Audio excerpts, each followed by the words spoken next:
Ang kaligtasan ay para sa lahat. Lahat tayo ay maliligtas. Yan po ang hangarin ng Diyos. Each one of us. Opo, ako, ikaw, tayong lahat. Salvation is for everyone. Ngunit, may malaking ngunit. Kinakailangan sundin natin ang kalooban ng Diyos. At kitang-kita sa mga pagbasa, lalo tigitang ebanghelyo, it's all about the parable of the wedding banquet. Ang kasalan sa piging na parang piyesta. Lahat naman tayo'y nakakadalo sa mga handaan. Lahat naman tayo'y nakakakain. Ligay pag mga piyesta, handaan, binyagan, anniversary, di kung tayo maghanda, ay talaga namang patay ang baboy, kambing, baka. Di kayon tayo. Hanggat maaari, siya, sige, ibigay ng lahat. Sa bansang Israel, pagkasalan, ang tawag po diyan ay wedding feast, a wedding banquet. Anong ibig sabihin nito? Pinagsamang kasalan at piyesta. At hindi lang isang araw, tumatagal ng isang linggo. Kaya kainan, sayawan, sayahan, masaya at ligaya. At dito inihahambing ang kaharian ng Diyos. Lahat tayo ay invited. Lahat tayo inaanyayahan sa piging ng Panginoon. Ngunit may mga taong hindi dumadalo. Sa iba't ibang pamamaraan, look at the gospel for today. Ito'y talinhaga, ito'y parable. Lahat tayo makaka-relate dito. Sa parable of the wedding banquet, sino yung hari na nag-anyaya? Ang Diyos. At sinong inanyayahan? Israelita. Handa na ang lahat. Kaya sinabi ng hari sa mga alipin. Sino yung mga alipin? Mga propeta, mga sugo ng Diyos. Anyayahan nyo sila. Ay ano ang nangyari? Yung mga inanyayahan, hindi dumalo. Ang iba'y busy sa kanilang gawain sa bukid.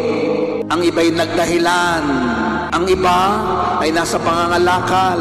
Ang matindi, ang iba, yung mga alipin, yung mga sugo, yung mga propeta, ang ilan do'y pinatay, sinunggaban, hinamak. Kaya nagalit yung hari.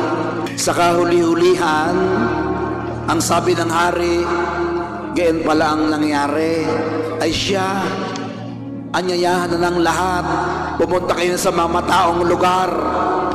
Kaya lahat ay inanyayahan.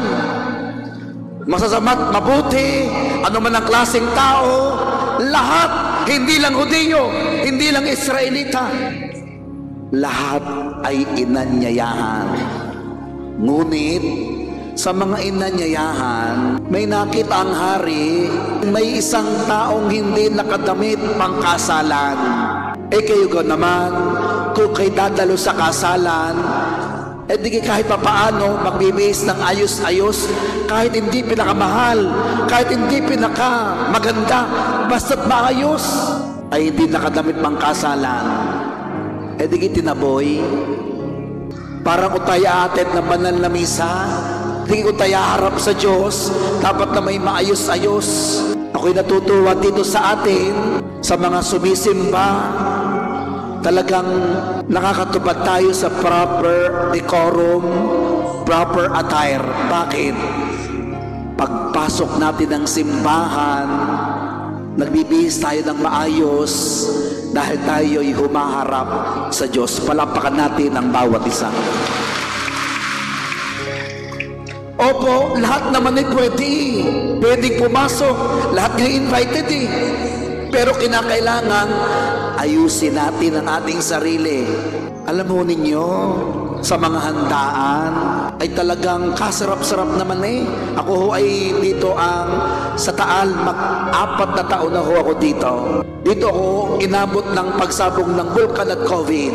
Pag po mga blessing ng bahay, pag sunod-sunod yung bahay, kahit 3, 4, 5, minsan 6, 7, ako'y nahihiya sa mga naghanda.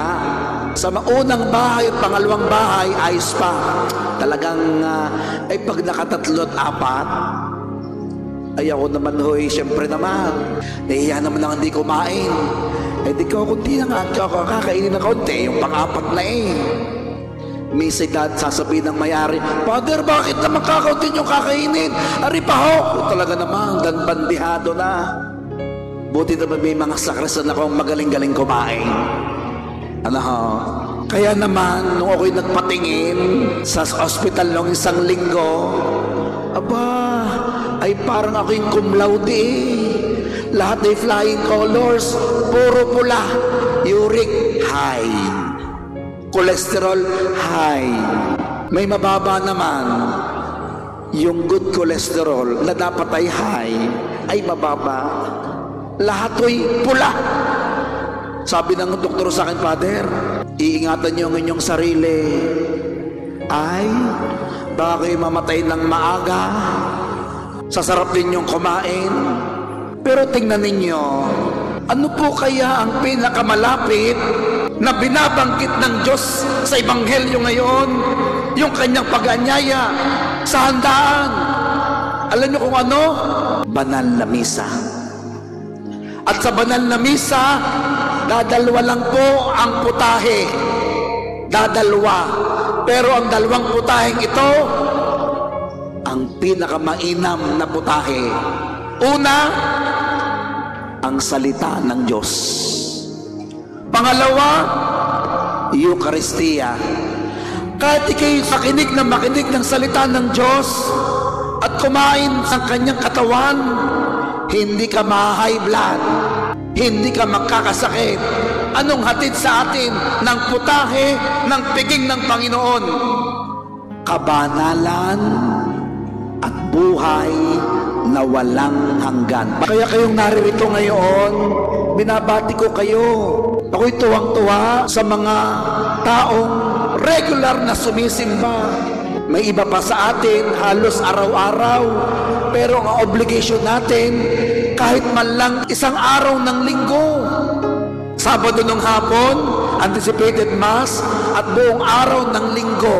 Kailan kaya dito pwede tayo?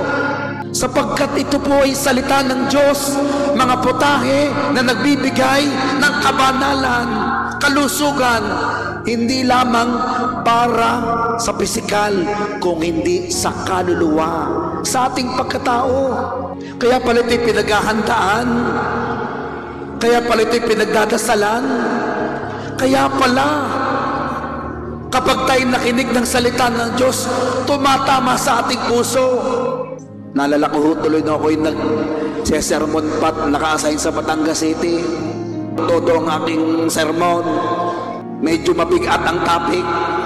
Ay pagkatapos ho ng misa, may lumapit sa akin, ang laking lalaki. Sabi sa akin, Father, ako nga niyo pinatatamaan. Hoy, hindi ko nga kayo kilala. Hoy, parang gusto kong buhulin eh. Parang gusto kong kainin. Pero sabi ko naman sa Panginoon, salamat po, kahit papaano may tinamaan. Dahil ang salita ng Diyos ay laging may tatamaan at magpapabusog sa buhay natin. At ang Eucharistia ang magdadala sa atin sa kabanalan at buhay na walang hanggan. Kaya ito'y obligasyon natin. At pag tayo pupunta, atin ng banal na misa, ay maghahanda ng sarili. Una, ang suot. Pangalawa, hindi lang sa damit. Opo, maganda nga ang damit, ayos naman. Pero, ang kalooban, ang ugali, ang pagkatao, yun ang ayusin natin. Opo, lahat naman tayo ay mahina. Lahat tayo marupok. Mga tao tayong nakakasala.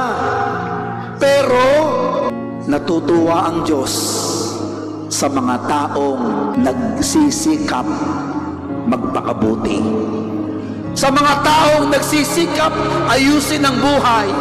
Opo, may mga tao tulad natin, ang iba may madilim na kahapon, nagkasala, nadapa, pero it doesn't mean may madilim kang kahapon, ang katapusan ng buhay mo'y madilim pa rin. Hindi.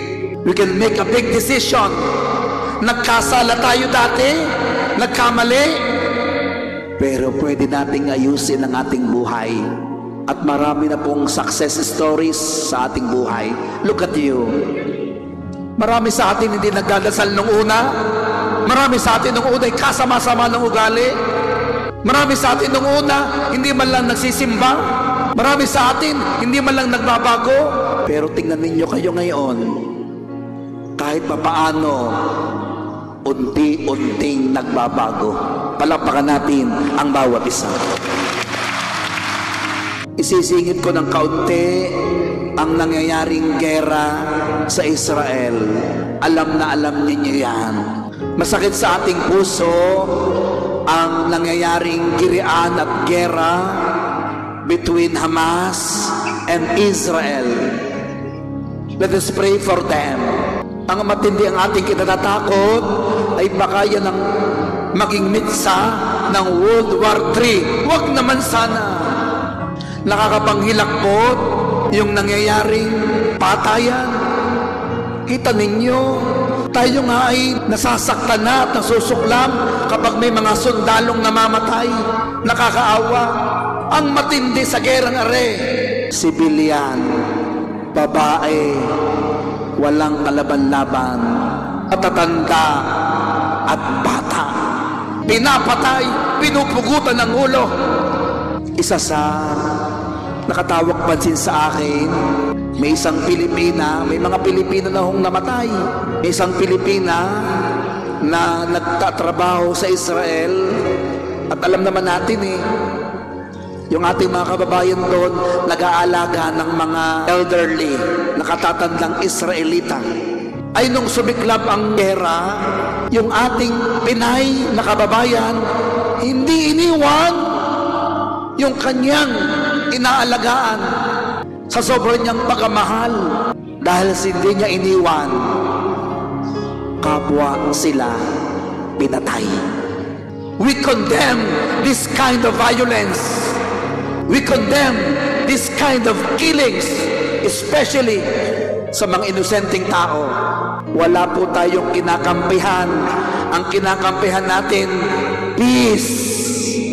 Tumawag tayo sa Diyos na sana mawakasan na itong gerang ito.